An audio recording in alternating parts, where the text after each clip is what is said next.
Hello, everybody. Welcome, welcome, welcome. It's a pleasure to have Swinda here from Utrecht, and she's a postdoc, I think, with Anna from the Heide.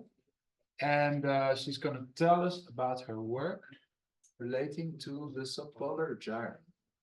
Yes. So yeah, thank you for the introduction. So what I'm gonna talk about today is just really all the work I've sort of been doing the past year and a bit on the subpolar gyre, which really goes from sort of Earth system models to more conceptual models. This work I'm doing with Anna, and Koen van der Heide is a master student who's really been focusing on sort of conceptual model part of this work and sort of looking at how to link that. So where are we going? Yeah. So first, just a bit of who am I? So I did my bachelor's and master's in Utrecht in mathematics, and the master was climate physics.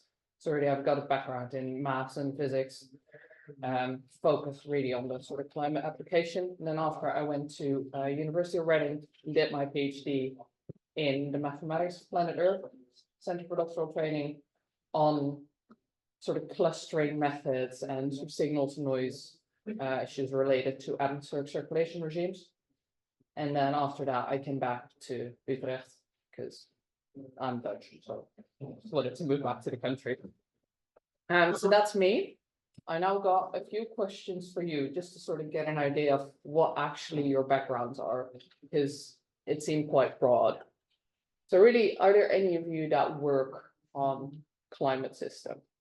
I've just been told no, a bit. Yeah. But that's it. Okay, one. Has any of you heard of like causal inference? Yeah, couple more. Okay. Yeah, no, that's good enough. A bifurcation analysis. Yeah, okay. No, that's good, because I'm sort of assuming you know a bit of bifurcation analysis, not as much causal inference, and I'm going to introduce everything on the climate system. Okay, so really, if we look at the climate system, then of course, well, you're studying the world around you. So we've got some data, but data is sort of scarce from observations, because only since 1979 we've got satellites over the globe. So that gives you a time series of, what is it now? Like 40 years of good data. Before that, you still have observations, and that's only at the surface. So if you want to look at the ocean, that's quite hard because we don't have a lot of measurements going into the ocean. So there's a lot of issues with, like, we've got a couple of buoys, that floaters that go down and up and measure profiles, but that's just one spot, and the ocean is pretty big. So instead, what we do is we have a few observations, but we really rely on models. And to study the climate, we use a hierarchy of models. So that really goes from the sort of very simple conceptual climate models, which are done based on just our understanding of the physics, which quite often take the form of what you can see here. This is specifically for the subpolar gyre, so you'll see this figure a lot. To sort of just split it in different boxes and then tell how the variables in the boxes interact and look at that. So that's really based on the sort of understanding, but only focuses on one specific part of the climate system. So in this case, the subpolar gyre, but you can do El Nino Southern Oscillation, you can do monsoon systems, you can do a lot of things with that. Then one level up is something that's called intermediate complexity models. And these are models that incorporate a lot of processes. So these are global models run at roughly, this one is a 5-degree resolution, which means you can run them in a day or two, which is fast, just for like a global model. And they incorporate processes from, so they're, can people online see that? Ocean, atmosphere, they've got ice, they've got a solid earth, but depends on the processes you're looking at, but you can run these for like tens and hundreds of thousands of years. So you can really look at changes in the land if you want to. And then there's some land interactions as well. So this is still relatively, so like the basic processes are in there, but because of the low resolution, not all the processes are incorporated. But you can still, based on this model, you can have a sort of understanding of the system. And then at the highest end, you've got Earth system models, and those are run at like a sort of 1 degree resolution. So there's a lot of processes that go in there. So we've got atmosphere, ice, ocean. Well, ice is sea ice, is land ice. So that land ice is like Greenland and Antarctica and the glaciers. In the ocean, you've got the ocean flow, but you also got the chemistry going on. On land, you've got the plants, you've got rivers, there's waves, there's a lot of things going on. And that model is based on the physics, but out there come processes and links between different parts of the climate system that you hope match observations, and you can run it, but it can be hard to sort of disentangle what exactly is going on, simply because it's so complex. And just for sort of, this takes months to run for like a few years. Well, I'm guessing 100 years, it takes a few months.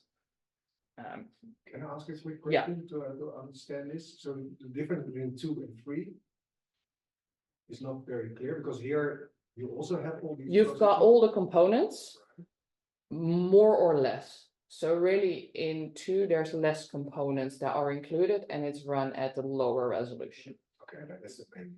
That's the resolution is really what makes the difference, and because you're running at a different resolution, there's processes you don't include as much. So like here specifically, they show the different atmospheric components. So they have CO2, ozone, CFC, but they don't have all the processes in, especially for land surface modeling. Then if you do that at a lower resolution, like what do you say? There's not one tree you can point out. Sure. You just give a sort of ratio of like trees, and how you parameterize it is different. So the scale is mainly different, and the simplicity of the processes Sure. is different. But I will mainly focus on going from the conceptual to the Earth system models, because the difference between those two, between intermediate complexity models, tends to be used more simply because you can run them more often. So you can do a parameter, like you can study the dependence on parameters there a lot easier than you can do with Earth system models, because you can actually run it for different sets of parameters, where with Earth system models tend to tune it to be perfect, and then you hope it's good, and maybe you can run it a second time. That's it. Yeah.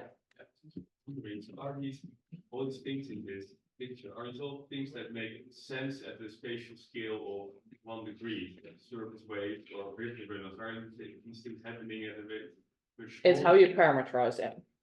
So if you look at the climate system, surface waves are very small, but they do have an impact on the sort of larger scale, in that they impact the flow of your ocean and the response they feed back into the wind, for example. So if you have wind generates waves, but the waves feed back into your airflow as well. So that's more how it's parameterized than anything else. But there's a lot of homogenization going on. You have to. Yeah. So if you, for example, look at more sort of your weather forecast, I think that's run at 1 kilometer resolution at least, but that's really, you have to take a global model on the, say, the 1 degree, then you do regional downscaling on, at least for the Netherlands specifically, you do regional downscaling on Europe. That's done by the European Centre for Medium Range Weather Forecasting, and then that, I think that's probably 5 kilometer resolution, something like that. And then for the Netherlands, you go down even further. So you take an even smaller box, but you need to go at the boundaries. You need to provide that. So this captures the larger scale processes, but there's a lot of parameterization going on to get this in a sort of relatively accurate, which means there's also a lot of tuning.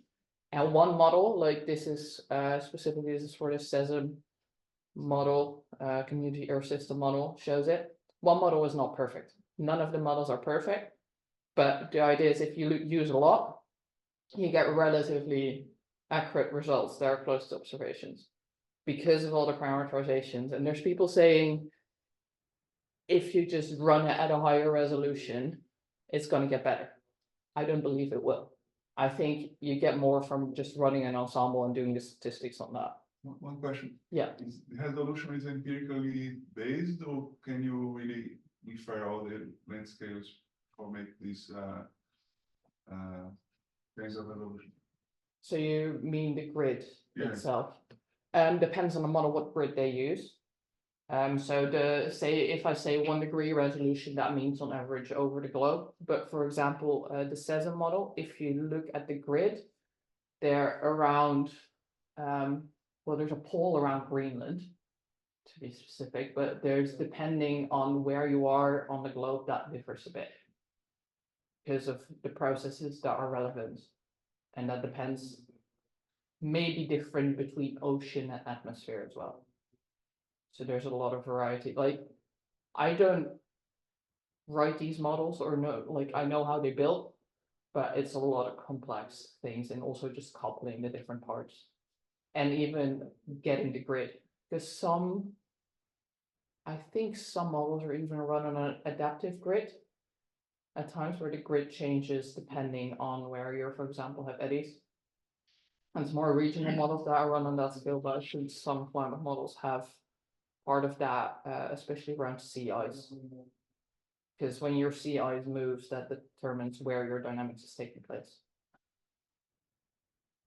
And what's the basic data that you base upon the model? Like, You fit 2 observations. And your observations is what specifically you fit to reanalysis data. So we've got observations, which is, say the bills, they measure temperature and whatever, and they let up a weather balloon, I think now once a day. And then that data goes back to like 1900, but since 1979, we've got satellite data. So we've got a global picture of what happens to, say, surface temperature, surface air temperature, surface sea surface temperature, and you try and make your model work for the current state of the climate as best as you can. That is give and take. So, for example, if you have a European center making a climate model, that'd be pretty good in Europe, might not do so well in South America. So it's always a trade-off because you use the same sort of basic physics, which is in a way simplified Navier-Stokes. And then you use that for every grid cell, but the way you parameterize things like clouds or just the effect of surface waves or like upwelling or anything can really change things.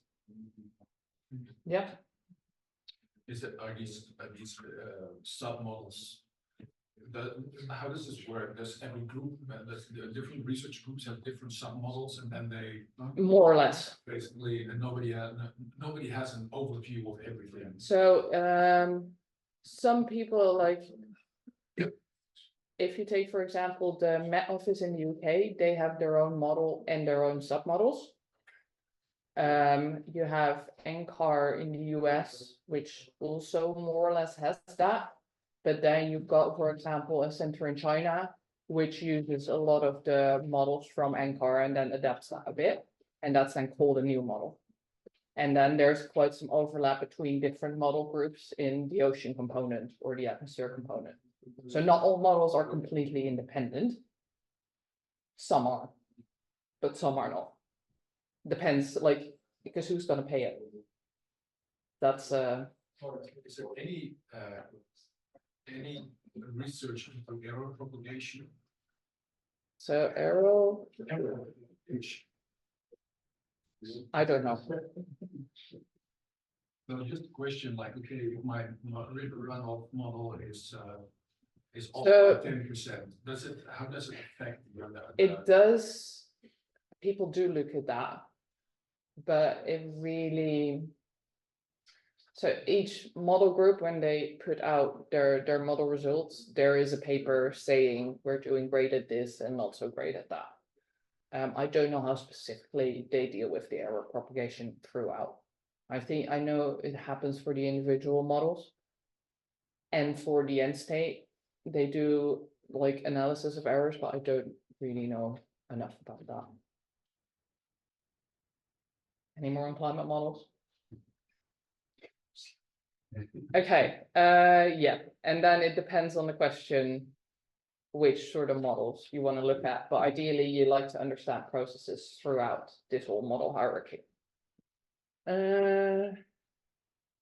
Okay, so we've got the Earth system models, and that's where I'm going to start.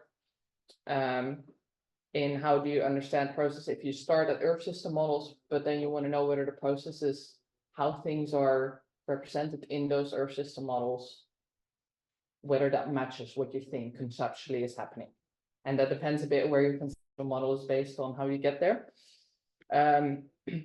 But as I said before, a lot of conceptual models use sort of one box with one variable. So for if you look at, for example, El Nino, you've got your temperature in the Eastern Pacific is one of your variables. But then you have your model and you've got this whole grid. What is your temperature in the Eastern Pacific?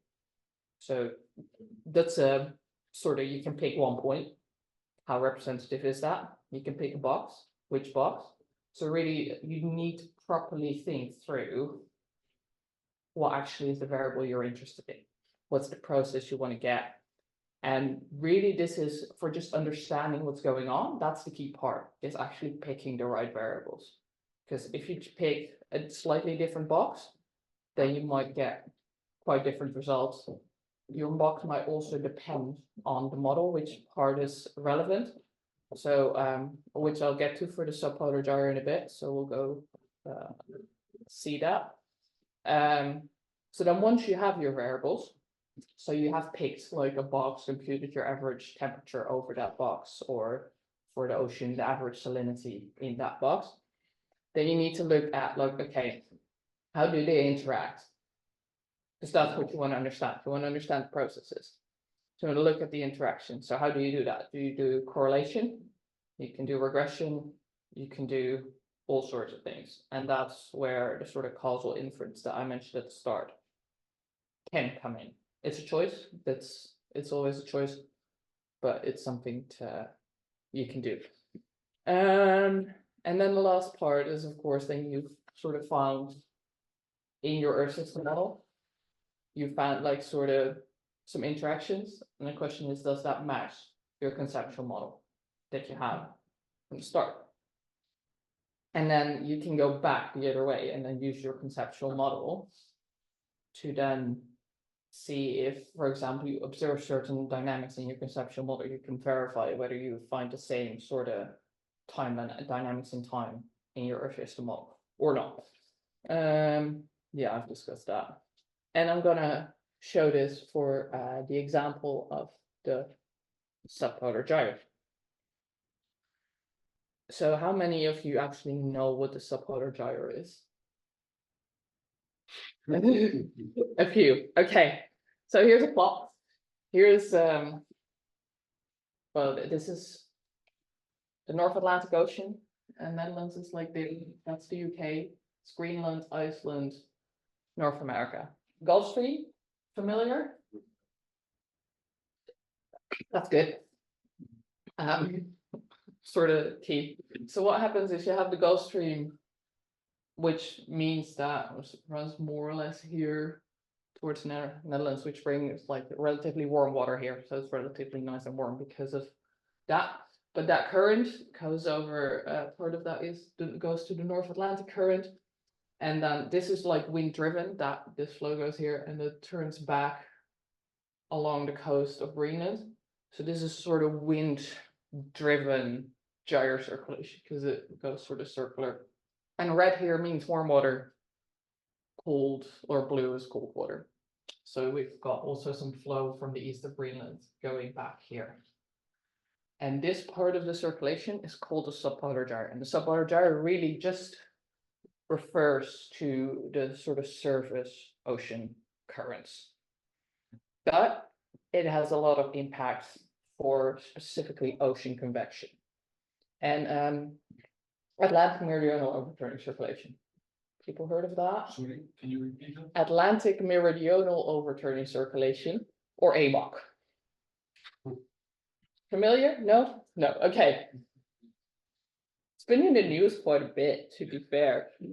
So what that is that roughly globally in the sort of North Atlantic, water sinks to the bottom, and that's called like ocean convection. So that means that your cold surface water becomes dense enough, denser than the waters below really, that it sort of sinks. They're around, well, not really the bottom of the ocean, but at depth, it flows to the southern hemisphere, and there on average it comes up again. So this is sort of conveyor belt style, and that conveyor belt transports heat to the northern hemisphere. So that's quite important for it. Just basically means if that shuts down, it gets freezing cold here, and a lot warmer in the southern hemisphere, because it on average transports heat to us and away from the southern hemisphere. And that ocean convection part, that's key for that, because the water needs to sink. If the water doesn't sink, then that whole circulation stops. Like the Gulf Stream will still be there, that's wind driven, but the convection of the water sinking, that relies on a lot of smaller scale processes and are very important for the AMOC. So convection, ocean convection is a very, call it localized process. And if you look at it in observations, we only have, in 2004, there's like an array measuring sort of through flow north-south in the Atlantic. So I think it's around, where is it? Something like here. There's a couple of arrays that measure it, but that's very little data. But there have been some ships out there measuring actually ocean convection, what's going on, and they see that it happens like every couple of years. You really get a sort of all of a sudden a burst of just water sinking down because at the surface it got too dense and then it just sinks. So that happens in a couple of places. There's one is sort of here. There's one here off the coast of Iceland in general, and there's the Labrador Sea. And that's the one specifically I'll be focusing on, because the dynamics of your convection are different in the different regions you're looking at.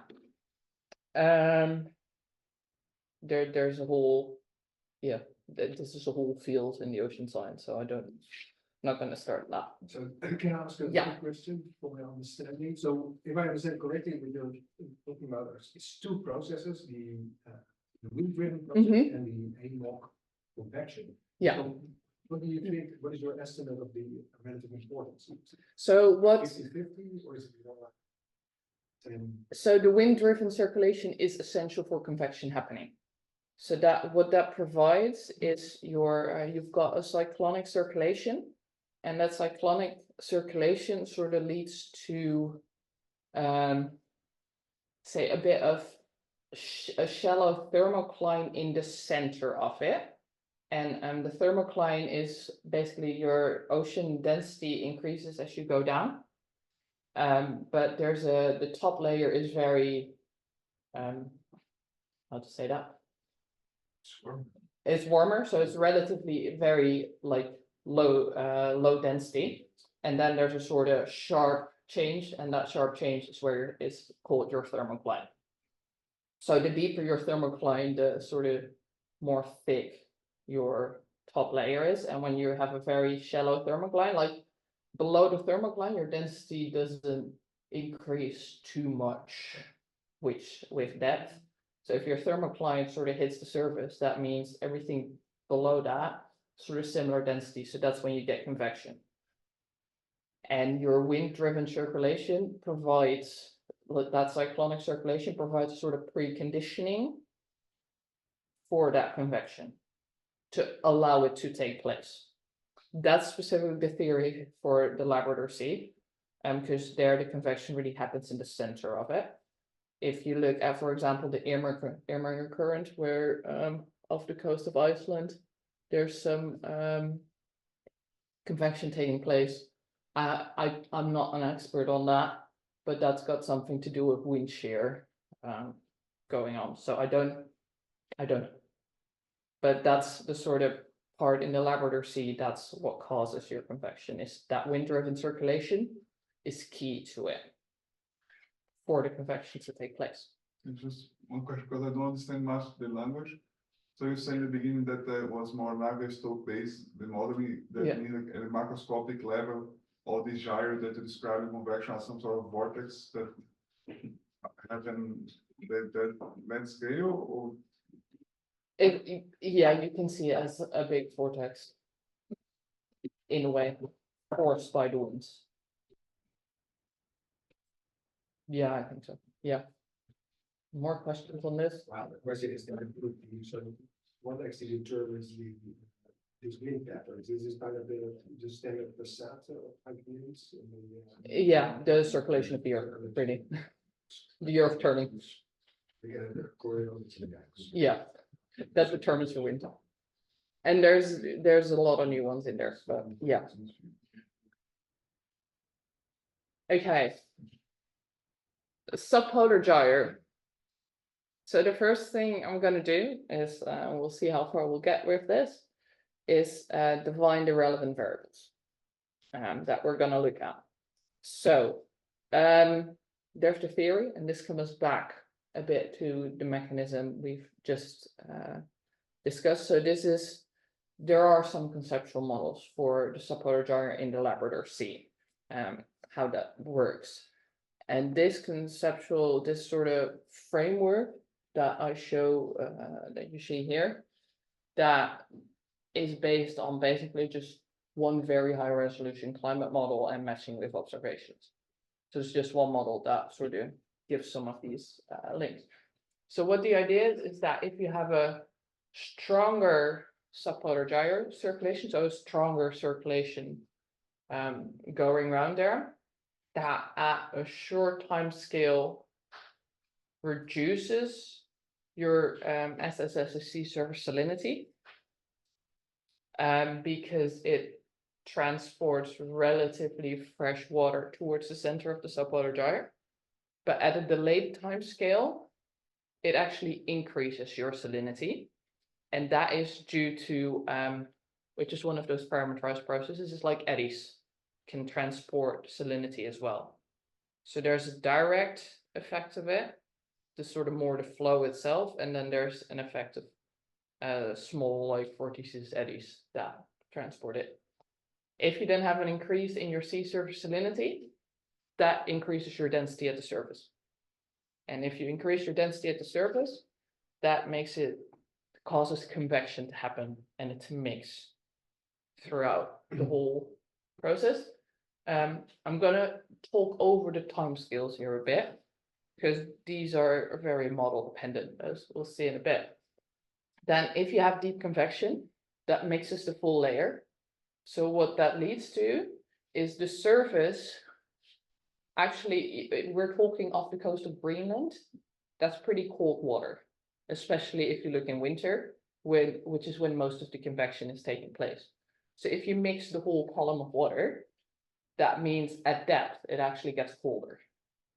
Because there the density is determined by temperature and salinity.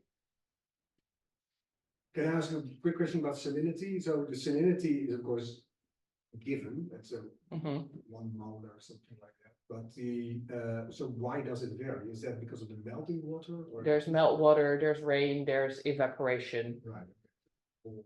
There's a lot of processes impacting salinity, and also just your ocean, like some forms of water, like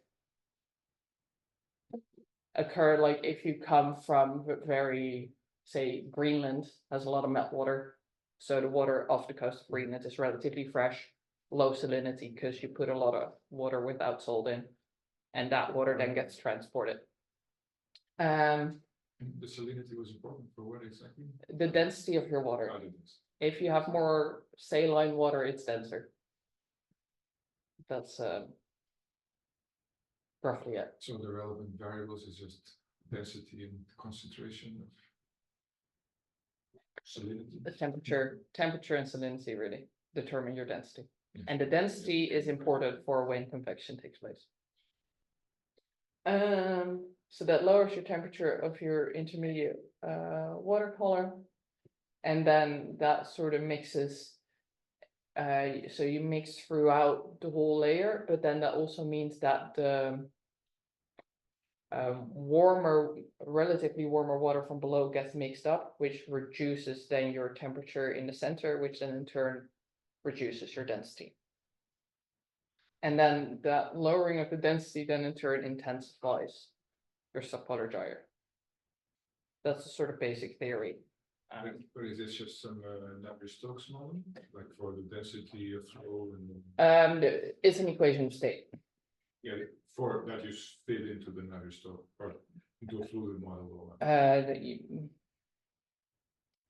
In the Earth system models, that's what's happening.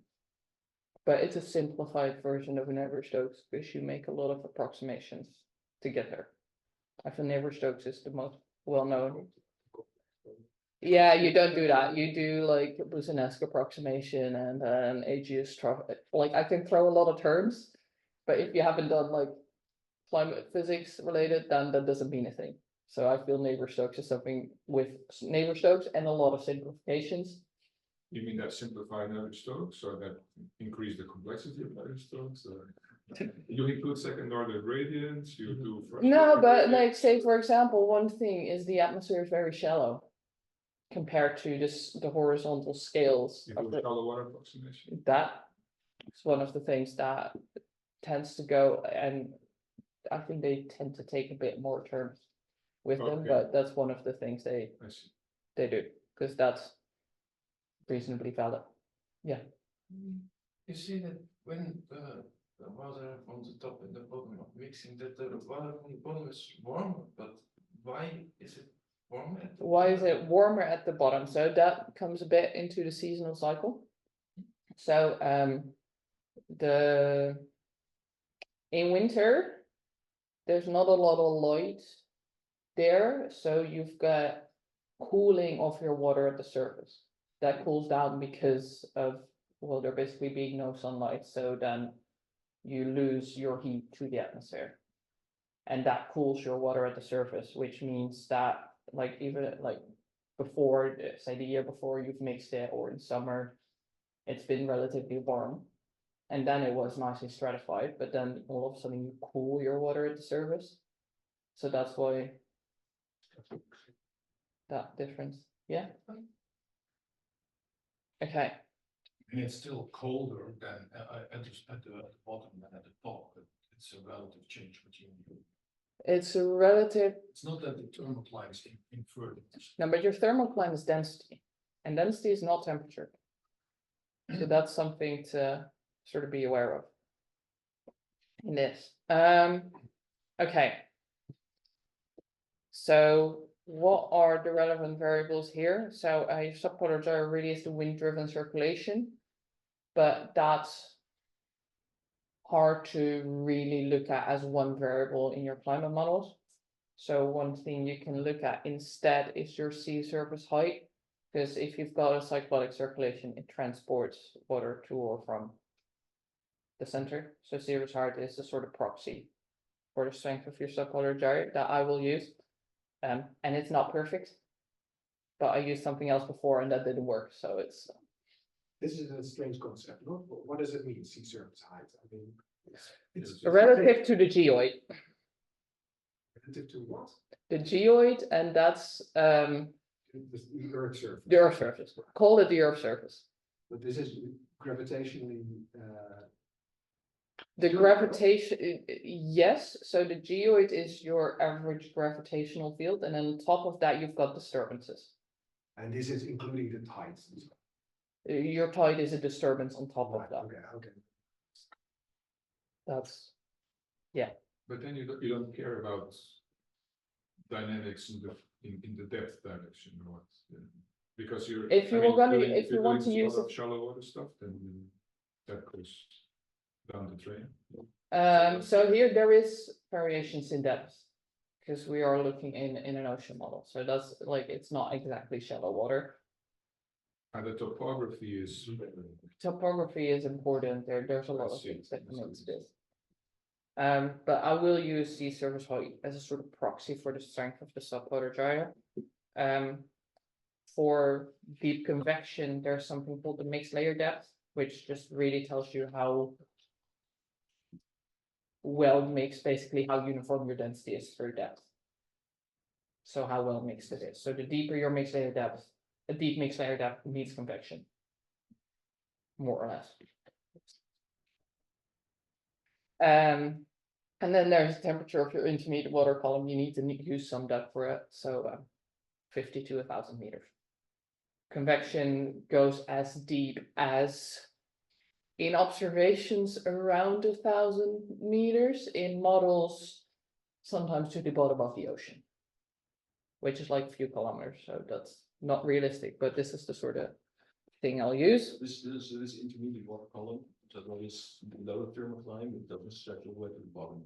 Yeah. So you consider it consists of two parts there. Yeah. There's still something below. This is just based on what they used in other studies. There can be some dependence on that. Yeah, data, I just use an ensemble of models, which is known as CMIP6 in the climate community, but it's just a whole group of models that I consider a control simulation, which means there's no forcing on global warming, because I really want to focus on the process going on. So I don't include that. I think that's as much as you need to know. I just use a whole bunch of models, and they're You use the output. the output. Actually to. Yeah, Right. the output of the models. I didn't run any of those models. There is a database, and I just download the data. I'm not. What's this form of the data? Sorry.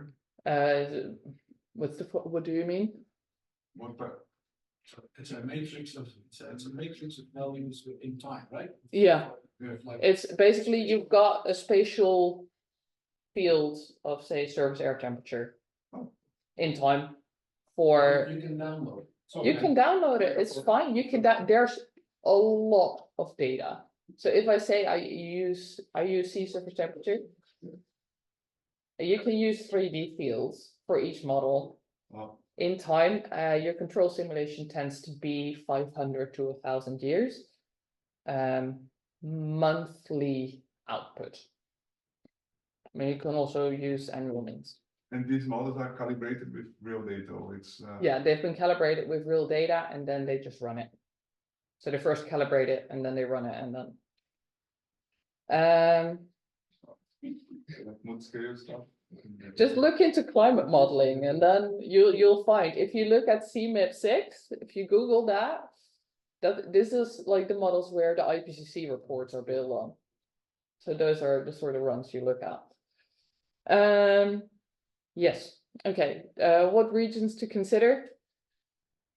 As I said before, that can be quite important, but if you consider a lot of different models, they won't show all the same. So it can be something to take into consideration, that there's model biases that you do. So what I've done, I just looked at the multi-model mean, and I focused specifically on the region of convection.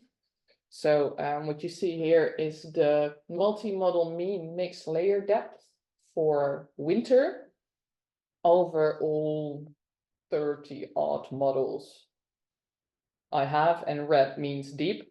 And I've drawn a box here around the sort of area in the Labrador Sea that I'll be considering.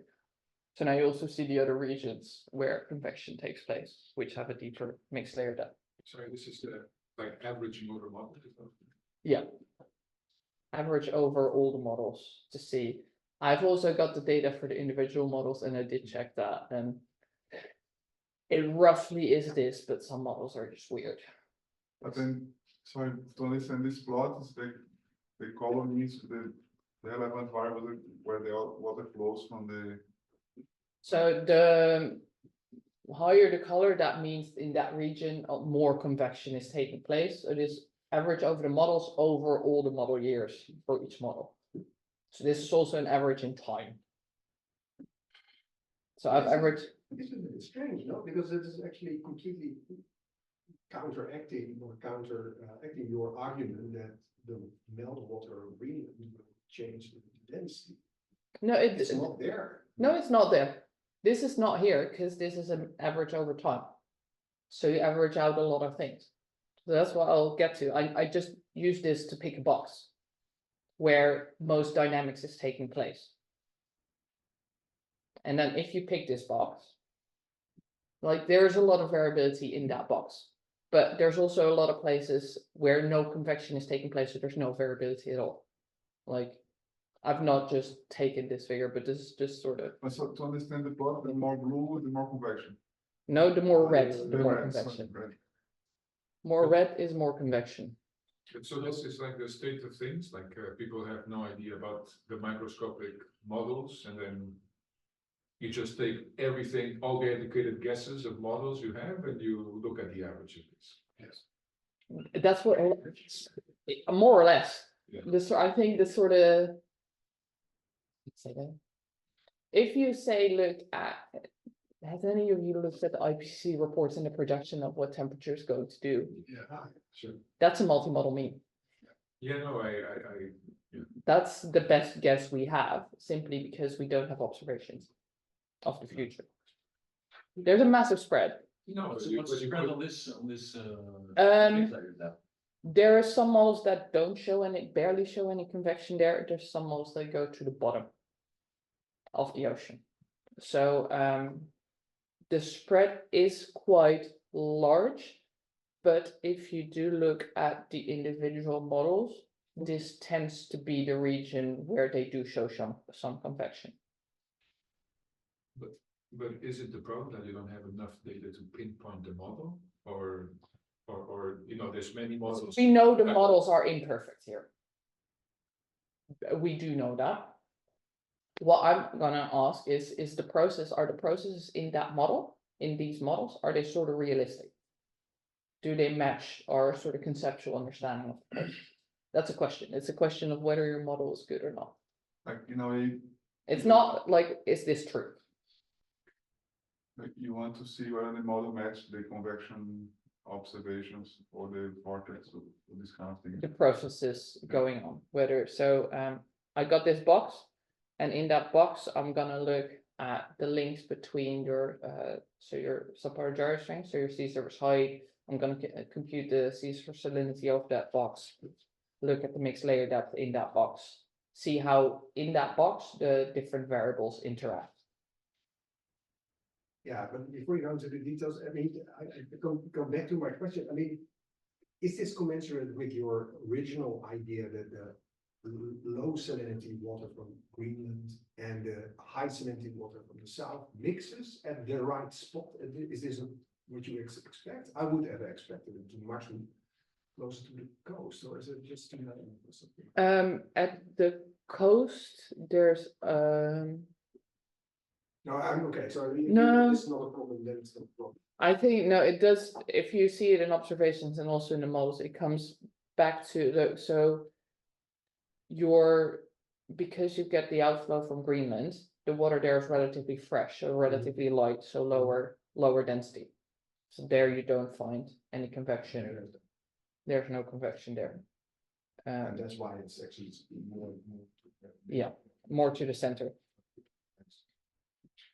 And this mixed layer depth, what is exactly, you measure it from the sea surface to? To depth. Depth. To, yeah, you start at the sea surface. Yes, okay. So we've got some variables, and then we're gonna do the maths.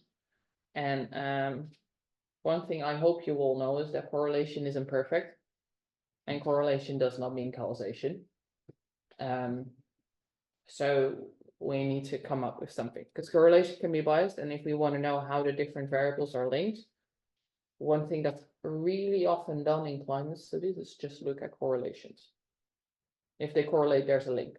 But if you've got some variables that are highly autocorrelated, they can actually show some correlation signal with there not being any link. In this case, X and Y would correlate, but not directly interact, because there's a sort of connection through that. And the thing that, especially in climate, you need to be most wary of is like common drivers. So if you forget a variable z that forces both x and y will be correlated, but they're not linked in any way. Like, I don't know whether you've seen these studies where they've found some funky correlations between, I don't know, the sale of cigarette in Japan and whatever, something, food production in the US. Whatever, you can correlate whatever, and that doesn't mean it's true. There's an actual link. But that does tend to happen quite a bit, because it's one of the things we have. Yeah, and it doesn't say anything about the direction. So what you can use instead is something called partial correlation. And partial correlation really is correlation, but conditioned on other variables and the history of your variables. And that's just the variables you put in. So if we want to know the partial correlation between x and y, conditioned on some set of values z, and in z that includes the history of x and y, as well as any other variables you might be interested in, or you might sort of think are relevant for your process. And you can, this is assuming a linear relation there, you can make this more complicated, but what you do is you just regress your x and y on the whole set of your z, and then you look at the residuals of that regression, and then you compute the correlation between those two residuals, and that just gives you your partial correlation. This is, because it's using the regression, it assumes linearity. You can make that as difficult as you want, really, but this is, in most climate studies, this works fine. Yeah, and there's a computing package to do that for you, which is called Peter Clark. I forgot the name. PCMCI. That's how I know it is. Developed by Jacob Runge, and it's by now getting some traction in climate science, really, to sort of as causal inference, because based on the partial correlations and whether they're significant or not, you can track a sort of network and look at the links. Okay, so you can do that for the variables I had. And I don't have density in there, simply because computing that took too long, so I don't have it. Sea surface height, sea surface salinity, mixed layer depth, and your temperature at deeper layers. The bar gives the spread between the models, and then here on this axis is the lag in years. So this, if you say, for example, take this one here, this means this is your partial correlation between your sea surface salinity now and your sea surface height at lag 5 years later. So what is the impact of your sea surface salinity now on your sea surface height in 5 years? And that for all of it. And this is a bit of a mess, and really, you don't, for a lot of lags, you don't see a lot. So there's not a lot of memory in your system if you just look at partial correlations. But can we sort of focus on some of the links that we've seen here and what we see? So I'm gonna ignore the times for now, because there's not a lot of things going on at lag. But if we start at sea surface salinity and convection, then here's what you see, is that indeed an increase in your sea surface salinity leads to an increase in your mixed layer depth. Sorry, but you say partial correlation? Yeah. In the previous slide, you talked about regression on a common variable. Yeah. And then, but there is no regression on a common variable. The common variable for specifically that, if you look at the partial correlation between sea surface salinity and mixed layer depth, the common variable is both their pasts as well as the past of your sea surface height and your temperature at depth. So this is conditioned for the variables I've used here. Also, it's- of all of these variables. Yeah, I was wondering, so you run all these arrows in the left figure, and then I haven't drawn them, this is so a you, model. you took this from people who wrote these models from this picture, Yeah, and then it says that the yellow bullet says 2 years. yeah, it's not 2 years. I was wondering, like, is this programmed into the model, and then you see it appearing in the. But this is, I mean, so I'm wondering, what is the cause and effect? I mean, is this 2 years that you see written down there? Does that mean that people programmed this into the model? no, or- people didn't program this in the model, Ah, okay. so no. So these. This times- comes out of the model based on the physics that you Okay, have but in the model. It looks like in that picture, it looks like people put this 2-year delay in the No. model as a. No, Okay. so Yeah. in the conceptual model, you could put it in. The conceptual model we'll see later actually doesn't have that, but this is the sort of mechanism they use to base that conceptual model on. And this is, a lot of this is based in correlations in one model. there So are- I'm a bit skeptical of this, and I'm but sort there of, are no built-in delays and timescales in this model. no, Ah, okay. not in, so I look at a whole selection of Earth system models, that's not built in. I mean, it's built in the physics, no? It's, yeah, the physics is there, but like, say, a delay in your model can come from, say, wave propagation in there. It's emergent effect. It's an emergent effect. If you want to get the term in. Yes. But we do see a sort of positive link with, if you increase your C-surface salinity, that increases your mixed layer depth, and based on sort of how I understand the processes, to me, that makes sense. That happens relatively fast and not with a delay of 2 years. Then the next one, your effect of convection on your temperature at depth. So increase in mixed layer depth, more convection reduces your temperature at depth. So that, not at a time scale of 7 years, absolutely not at a time scale of 7 years, it happens pretty direct. But sort of the process is there. And then the next one, temperature at depth. I haven't got density yet, that's work in progress, but that sort of, what you see is that your temperature depth, if that increases your sea surface height, and an increase in your sea surface height responds to a strengthening. Am I right? Yes, strengthening of your subpolar gyre. Yeah. So from this figure, so just go back to the green dots. Yeah, So do I understand that's what you see on the right essentially tells you this is really not 7 years at all? yeah, It's that's done very differently. a very, yeah. But how did people come up with the. Yeah. So I'll show you that in a bit. Be patient. I'm gonna look at the last one, which is that, see, if we have an increase in sea surface height, we get a lower sea surface salinity. So that's corresponding to this. At a time scale of 8 years. Yeah, not at a time scale of 8 years. But it's also negative. The negative of its time scale of 0. Yeah, so that's there. But the previous one, because you don't have density there.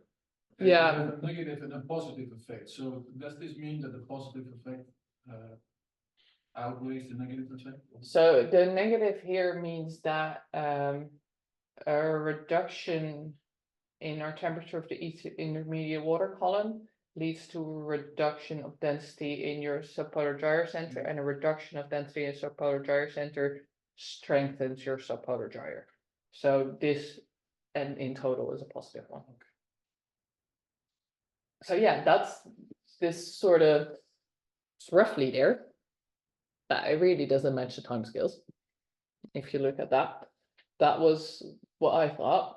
So then, if you then instead look, which is where this model is sort of based on, at correlation. So here in purple still is the partial correlation. The gray ones show the correlation the spread over all the models.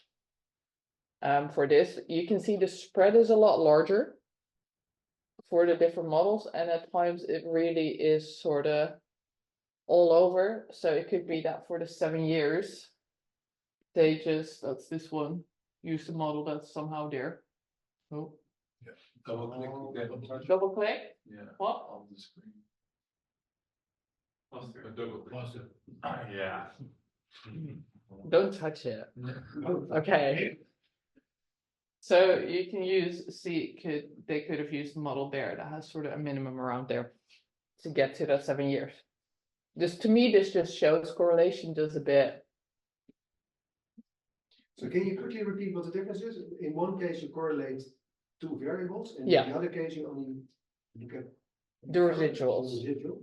Yeah, and you condition out the effects of everything else. Everything else you can think of, you can do that more limited. You can just pick some variables to condition on.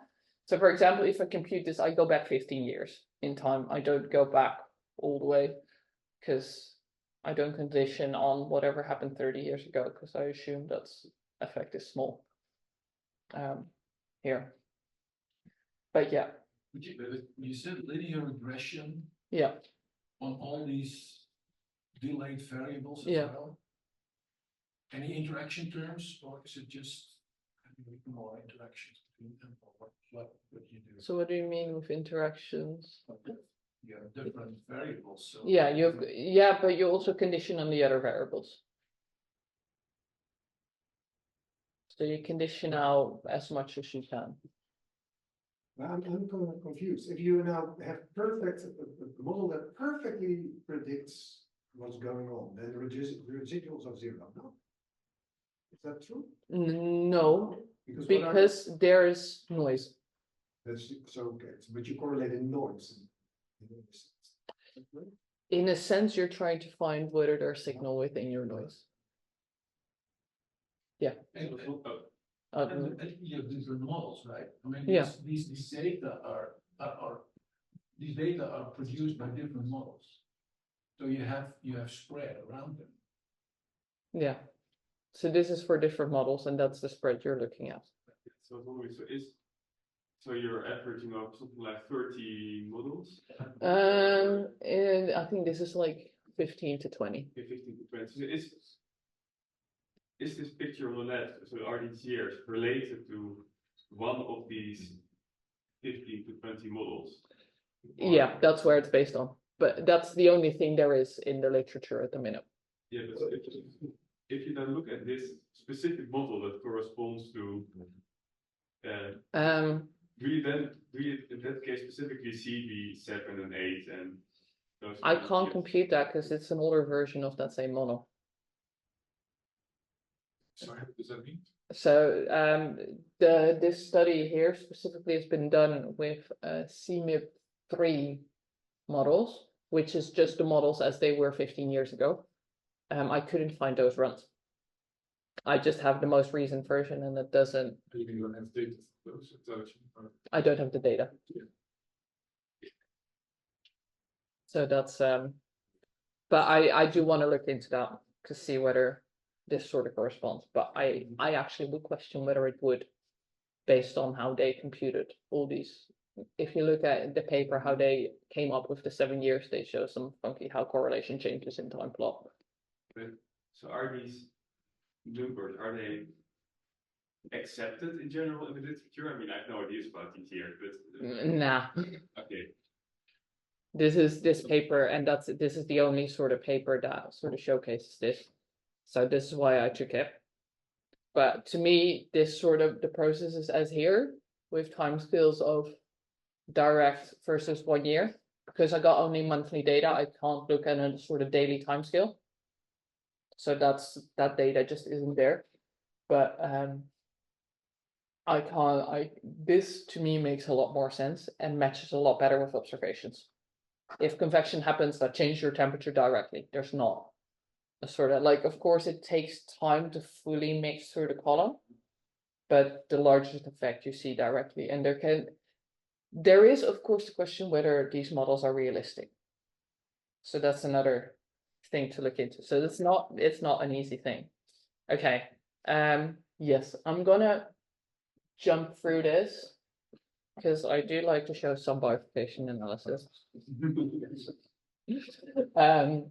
So yeah, we've seen increase in surface salinity leads to convection, reduces your temperature depth, and that then impacts it to, I think the error should be the way around, reduce your subpolar gyre strength.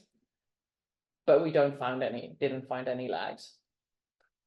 Okay, does it match the conceptual model? So I'm gonna throw this cool model at you. Basically, it's a model for convection. It's a model for your subpolar gyre that you're looking at. So here, sigma is your density, which is determined by T temperature and S salinity. And we consider 4 boxes, and those are those 4 boxes.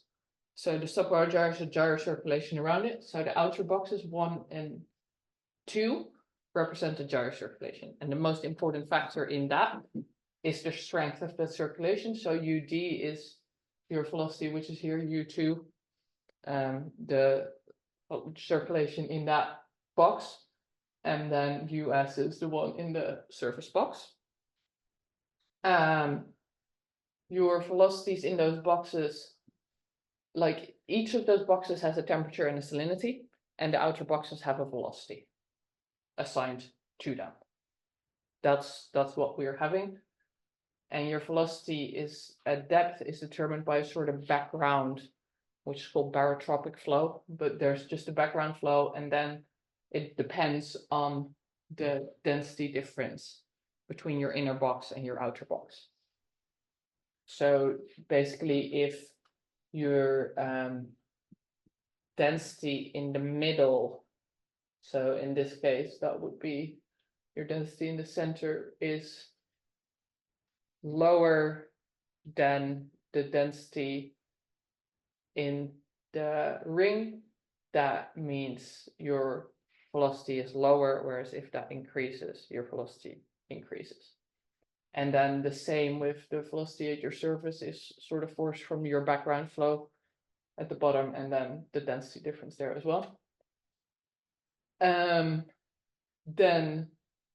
we've got our temperature and salinity in the surface box, so that's this one here, where that's sort of forced by the transport. The temperature advection in and out is decided by how strong your current is. So the stronger your current, it's eddy transport going from one to the other. And then we've got some forcing, which is just atmospheric forcing from the top.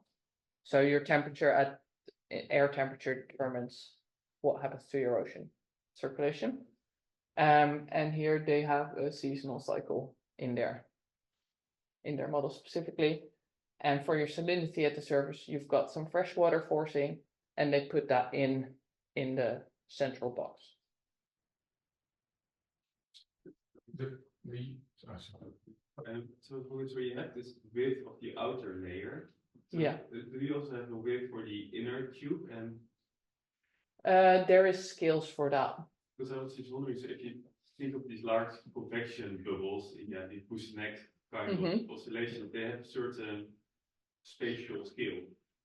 The spatial scale here is set by the wind-driven circulation, so that doesn't vary. Can you put some numbers? Does it matter if whether or not the oscillations, so the convection oscillation, whether or not they actually fit in your rotation? Does that matter or not?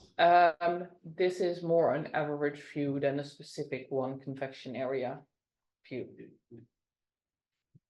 Yeah, Yeah. just, I mean, from my understanding again, can you give a number for W? What is this in kilometers, for example? W in kilometers is Just roughly. roughly, I got a table of that. I think it was like a few kilometers. Okay, so it's.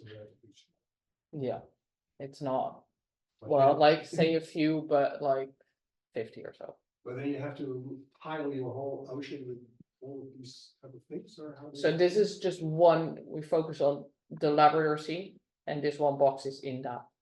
See that? And then you have a like a tiling of these boxes inside the laboratories? No, There's only one. this is the whole thing. Now, why is it then just 1 kilometer? The laboratory C is provided. No, it's like, I think it's more like 50 what they use for it. I need to get my I'm numbers. just, Yeah, so the entire C. yeah, the entire sea is like 50 kilometers or So so. I see here the temperature coupling to the atmosphere, I think, right? Is that Yeah. code term? Yeah, So that's seasonality, is That's there it. also seasonality in the freshwater forcing? that's not in this model. You could very well do that. I'm there- not sure how much seasonality it is. No, but so, in a bit, we'll get rid of seasonality anyway, but, Okay. Sorry, what is U1 and U2 in that picture corresponding to? U1 is US and U2 is UD. Yes, and then your bottom box is then forced by the temperature exchange. And in this model specifically, we have convection if your density at the surface gets higher than your density at the bottom, and then they just instantly mix. That's how the model set up. We made a slight change to that. But first, just a sort of idea is, okay, if your temperature at depth that gets cooler, then that lowers it gets cooler, so you get increases your density, and if your density increases, that affects this density difference, and that then affects the strength of your subpolar gyre, which roughly is what we've just seen. And then the convection reduces your salinity, increases your density. Thus, if you reach a threshold, then you have convection. So those processes are sort of captured by this model. And then one thing we did is, in the original paper, they did convection and they did it instantly, which means it depends on how they simulate it. And they simulate it with a time step of 1 day. We instead have parameterized it using a sort of heaviside function. So sort of tangent hyperbolic thing. This is called a conceptual model. Because Yeah. it has no spatial dynamics or something. It doesn't have any spatial dynamics. Like, it's really, we're having temperature and salinity in the top box, in the inner box, and the bottom box. Yeah. And even the salinity and temperature at the outer boxes are prescribed. But why don't people just use proper fluid dynamics? That's a great. Because then what do you understand about the processes? Like, how do things work? You just say the model does this, but why does it do that? Yeah, it's fluid dynamics. You put a temperature gradient over a column and you wait and see what happens. You wait and see what happens, but then do you understand what happens? Not sure if I understand better by writing this equation. You can look at the output from these equations. Which nothing varies, it's just fixed. I don't know. No, your temperature varies. Your temperature Well, varies in time, yeah, but. Varies in time. Yeah, but you got two but, yeah, boxes. we just literally fix the temperatures as pretending that nothing happens. But there's like an highlighting in particular. And so Sorry, you get a, highlighting mechanisms. yeah, you get a model that just boils down to this mechanism from first principles, and that's just not feasible. I think you have to do a sort of systematic model reduction. You say now these such equations down to this kind of mechanism. That is something we don't know how to do. Maybe because you should do, because it's just not just looks at the. It's very expensive. We are a bit pressed on time. Yeah. We want to allow people to follow also the lecture in the afternoon, but it starts at 12:30. Oh. Okay. So maybe we can sort of finish the talk in Yeah. a couple of minutes, and then you can discuss afterwards. I'll show some. We're just studying this model. We neglect seasonality, and here are parameters C2 gives the sort of importance of convection. Non-dimensionalize the stuff. So just so you know, mu1, mu2 is the strength of convection, and the freshwater forcing parameterizes by mu4. And we're gonna look at the volume transport. So that's just how strong is your subpolar gyre. And we did some bifurcation analysis for that.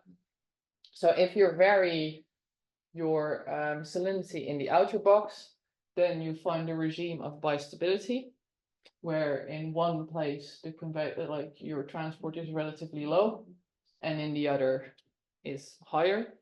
Basically, the lower branch doesn't have convection, the top branch does.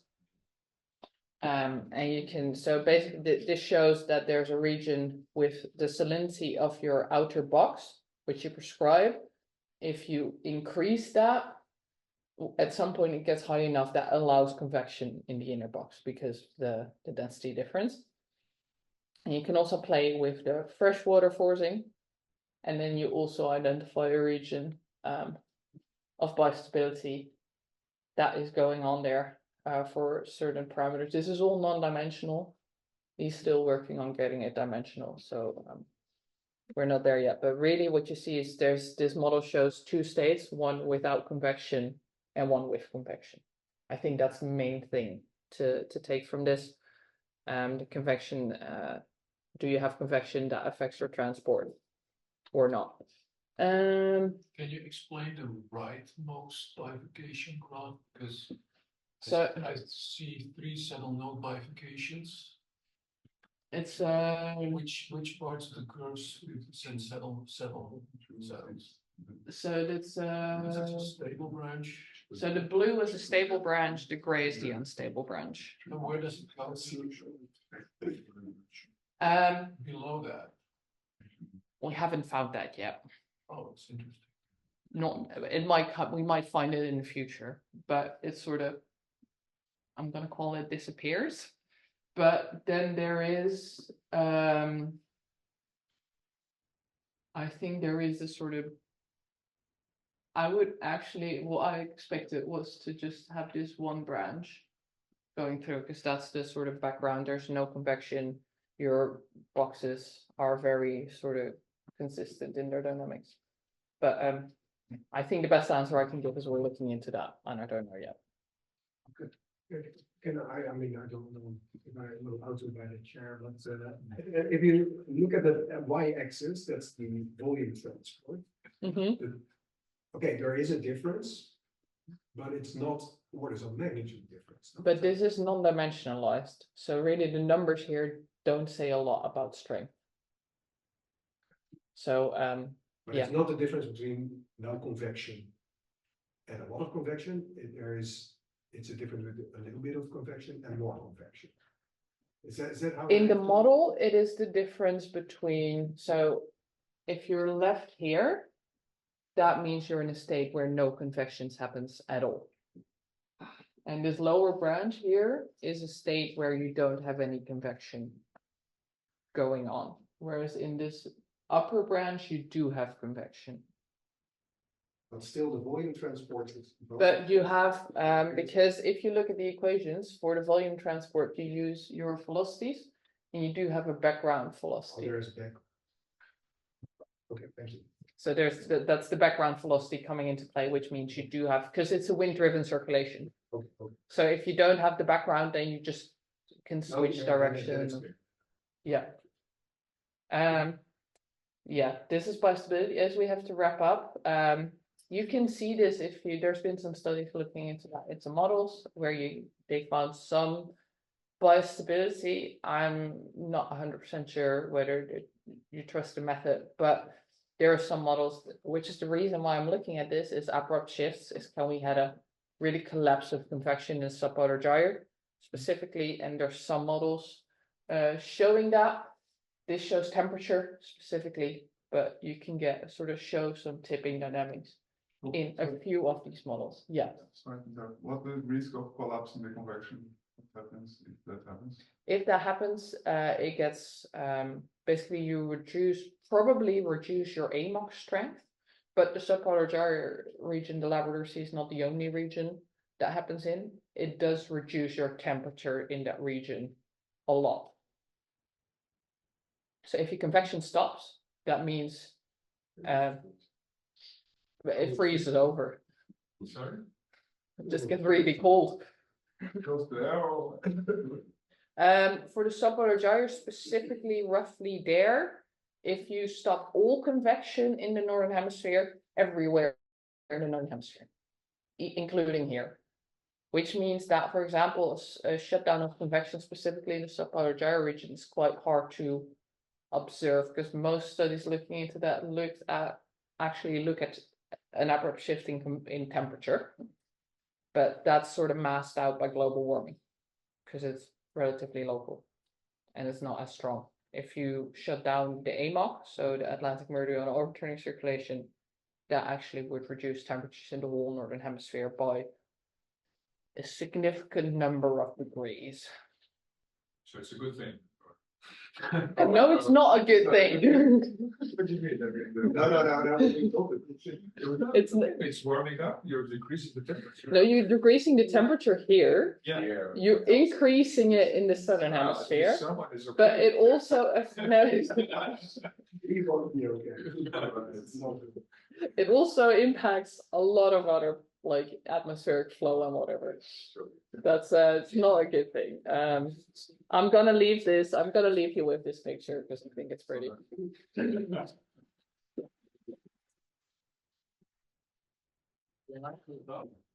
Want to have a quick question to finish off?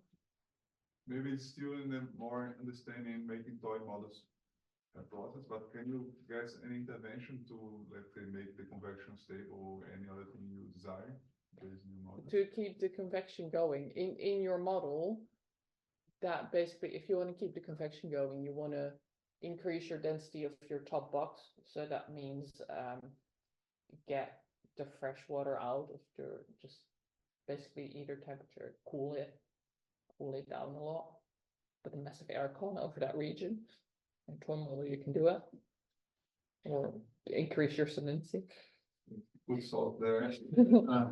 But does that also mean that if Greenland melts very, like increased, like if it melts faster and faster, that would be bad for the. That's one of the main reasons that people fear this might be a thing, because Greenland melt puts in a lot of fresh water. And if you put fresh water, that reduces your density at the surface, which makes it harder for convection to happen. But there is studies where they just use models and chuck in a load of fresh water and that way stop the convection in the model. But then in the models, it apparently depends a lot on where you put in the fresh water. And some initial studies just chucked it in over like the whole North Atlantic, just not realistic. But if you do it specifically around Greenland, you also rely on your ocean transport being well modeled. So it's a very hard thing to study. But yeah, if you just don't put like a lot of evaporation of fresh water would also work. But that's also increasing your temperature, so it's a bit of a balance. Right. And throwing salt from that sea doesn't work. It's too much salt. Salt to the sea. So when you make it solid. On that sea. From the Parts of the sea, let's see. if you would, geoengineering is a whole different sort of sport. I'm not sure you want to, because like ocean transport is going to change it if we're just going to chuck it in. Like it's not going to stay there forever. And because it goes down, the time scale of like that water that you send down, going back to the Southern Ocean, Antarctica, and going back up, that's like hundreds of years. Oh. So if you change something now, that really has an impact very, very far in the future, and you don't know what that's going to be. So I'd be wary of that. It might save us for now, but Let's thank the speaker again.